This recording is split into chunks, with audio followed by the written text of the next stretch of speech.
Hi, I'm Richard Brown. I'm a psychologist with Step Psychology, and I'm going to be talking to you today about recharging, how we can recover from fatigue and rebuild our energy stores a little bit in terms of our mental health.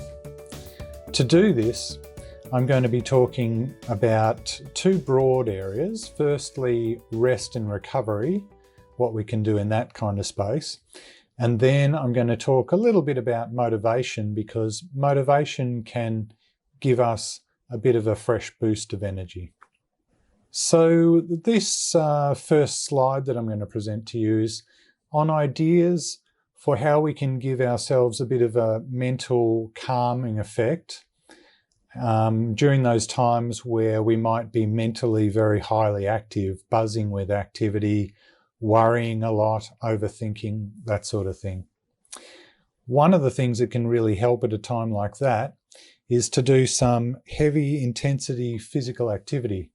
So if I'm outside and I'm charging around, digging holes and doing landscaping, and I'm really expending some good energy, that will release some feel-good endorphins in my body.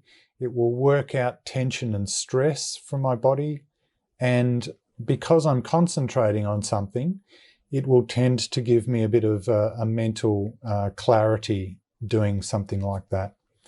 Another good example is if I was playing a sport which is fairly intensive, like squash or racquetball.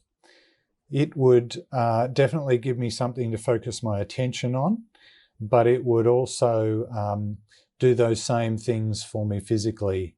Again, work out stress physiologically.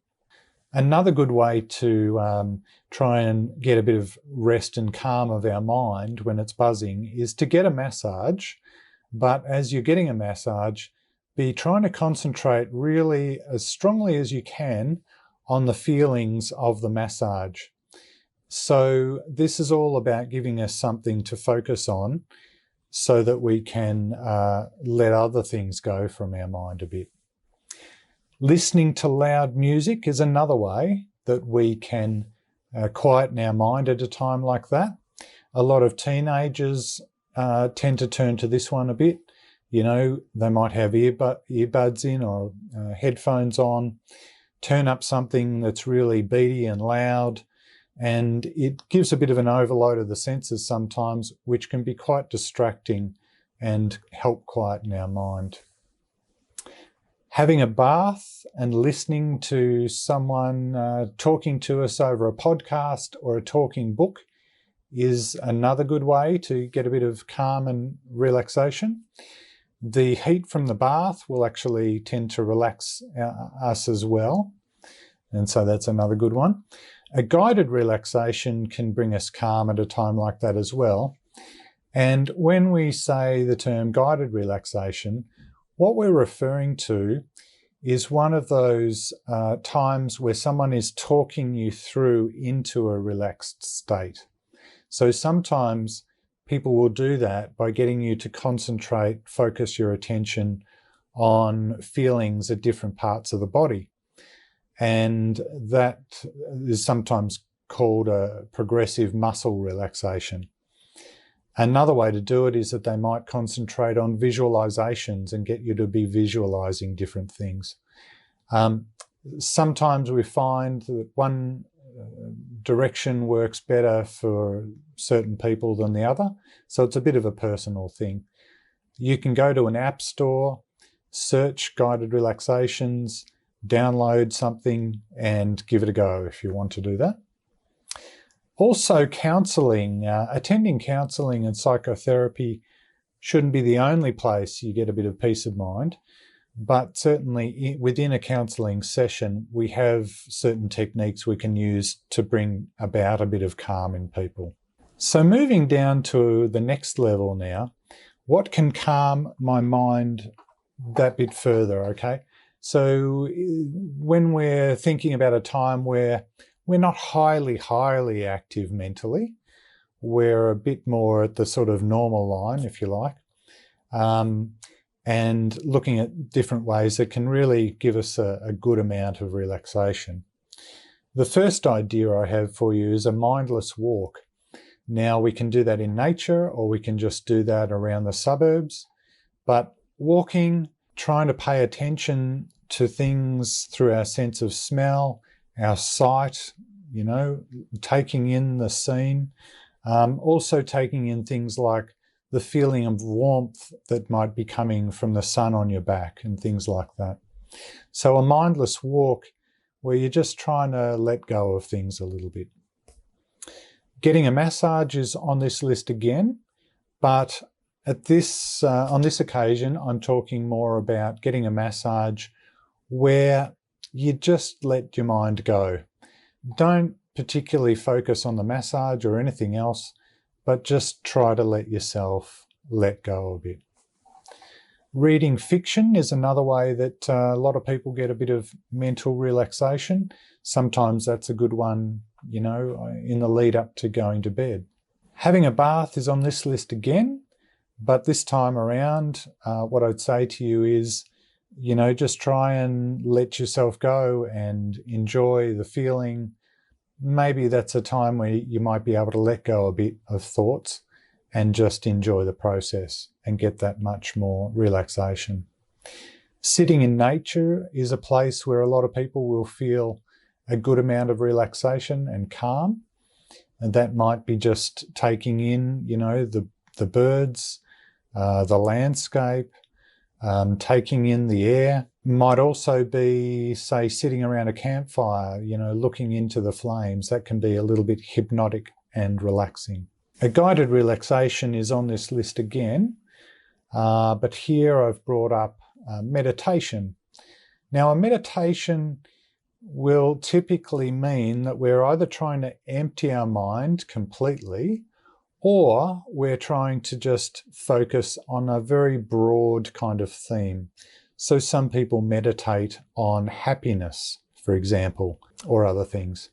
So a meditation, if we're reasonably calm to begin with, might be a good option to look at.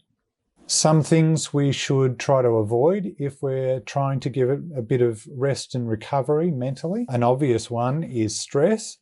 The more we can avoid stress or minimise stress, the better, the more calm our mind will be. But also try and avoid things that are going to stimulate us chemically. And when we have coffee, tea, energy drinks, too much chocolate, even sugars, these are all things that chemically will make us more alert and go against trying to get that rest and recovery. Obviously, we should avoid stimulant drugs, and screen time is a bad idea when we're trying to get some mental rest because it actually stimulates mental activity more. So let's talk about sleep for a minute. The sleep experts will tell us that the best idea first and foremost is to have a good sleep routine. And what they primarily mean there is going to bed at roughly the same time each night, waking up at roughly the same time. Not everyone can do that because of shift work and things like that, and we'll talk about that in a minute. But if you can, definitely getting into that sort of routine where, your normal bedtime might be between 9:30 or 10:30 and your wake up time might be somewhere between 6:30 and 7:30. That way our body starts to get into a rhythm and that helps with sleep. Developing a pre-sleep nightly routine is also something that will help us with sleep. And this is something that will help people who are working shift work as well. And that is to develop a bit of a routine. It might be that we read for half an hour before we hop into bed. It might be that we do a jigsaw puzzle for a bit. But the idea is that if we have a bit of a routine, it will subconsciously start to trigger after a while to our body that, we're about to really wind down and sleep, pretty soon. Practice healthy daily habits. The more we look after our health generally, the better our sleep is likely to be. So that's a good one always to be working on. Setting up a good sleep environment is very important. That ranges from having a place that you sleep which is comfortable, it feels safe, and that you associate with rest and sleep. So if you are in the process of sitting on your bed with a laptop doing work, subconsciously you will come to associate your bedroom with work and sleep, which is not ideal. So it's a good idea to just exclude things like the laptop from the bedroom and exclude the television, the iPad, things like that. And if sleep is a particular problem to you, you always have the option of seeking help with that. You can go off and see a psychologist or someone who can help you work on some of these things. So here's where I just want to talk a little bit about increasing motivation, because increasing motivation can act the other way to give us a little bit of extra energy. And the first thing I'm going to tell you is that intrinsic rewards, that is our interest and enjoyment, things like that, tend to be better motivators than extrinsic rewards like money. Now, of course, we all have to work to earn money, but we'll tend to get more energy out of our interest and enjoyment out of our work. And so keeping fresh and interested in what we're doing can really be important in making sure that we've got that, charge of energy into our work. Another thing about motivation to consider is that smaller, short-term rewards are much better generally at giving us a bit of a boost than larger, long-term rewards.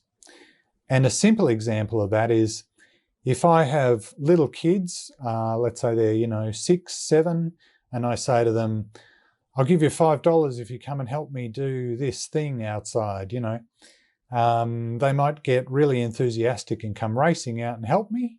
Whereas if I said to them, I'll give you $100 in a year from now, if you're really good and helpful for the next year, they might get really excited for a minute, but they will not maintain that. And, a year is an eternity to a child. So that's a pretty good example of it being too far away. So I wanted to finish off this talk by saying that I hope you got something out of it. I hope it's a bit thought-provoking. You can think of some other ideas. And please seek professional help if you're struggling with something. There is plenty of help available through things like an employee assistance program, or through your GP, you can access psychologists. Apart from that, please look after your mental health and have a great day. Thanks for tuning in.